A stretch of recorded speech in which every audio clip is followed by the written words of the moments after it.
как нужно выставлять расценки? Имеем ли мы право потребовать обоснованные расчеты за те услуги, которые нам пытаются предоставить? Вообще, да, имеете право, и что? А их нету. И что? Вы же не спрашиваете, вы сразу спрашиваете, что, как вот придут 1 числа квитанцию, вы что делаете? Так здесь есть изменения. Давайте оформим запрос, чтобы предоставили всю информацию. Никто изменений не делает. Да и никто не собирается делать. Закон освободил их от необходимости пользоваться федеральными нормативными актами по расчету стоимости капремонта, его качества, определения его объема и так далее. Читайте жилищный кодекс. С ним снято эта обязанность. Вы о чем? Просто снято. Вы о чем вы будете? На чем 15 рублей? А на чем 18? Подумайте только, 18 сделала Мосгордума, а Сергей Сергеевич Собянин с утра пораньше сделал вот так и 15. Это же уровень понятия. Документы где? Зачем Основывающие документы где?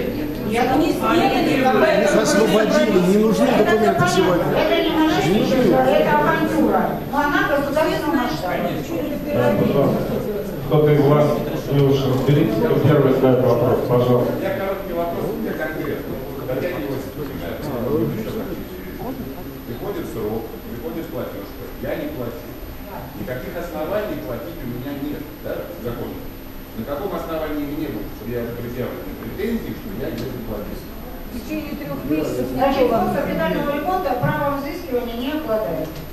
Правом начисления пени не обладает. Пеня – это средство возмещения реального убытка конкретно действующего этого самого юридического или физического лица. То есть пока ты не сделал, пени нет, потому что нет реального убытка.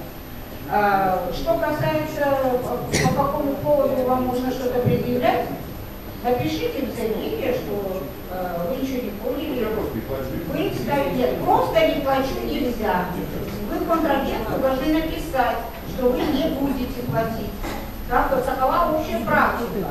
Или будете платить частично, или не начнете платить, когда рак свистнет или рыба запоет.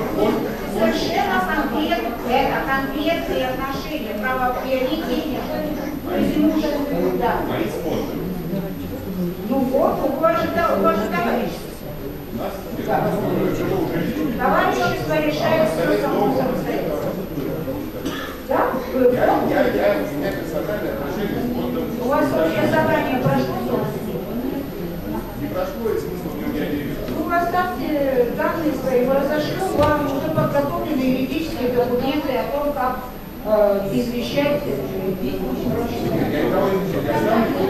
еще раз, вы просите консультацию, вы обязаны известить, что не будете платить. Да, но это вас не застрахует от судебных приставов, которые придут вас выселять. А это, вот знаете, у нашего суда основания, они быстро найдутся. Поверьте, опыт очень большой. Пожалуйста. Значит, где политика, там приставы. 330 приставов на всю Москву. 3 миллиона 309 тысяч квартир. Вот и посчитайте проценты. Так что я не согласна с Сергеем Сергеевичем. Но это человек должен сам решать. Один думает, что 300 приставов для него не доберутся. Нет, ну не добираются. А других доберутся. Но человек должен сам решать. Лично. Личная ответственность должна быть за принятие этого решения. Ее нельзя свалить ни на Татьяну Васьковну, ни на партию Яблоко.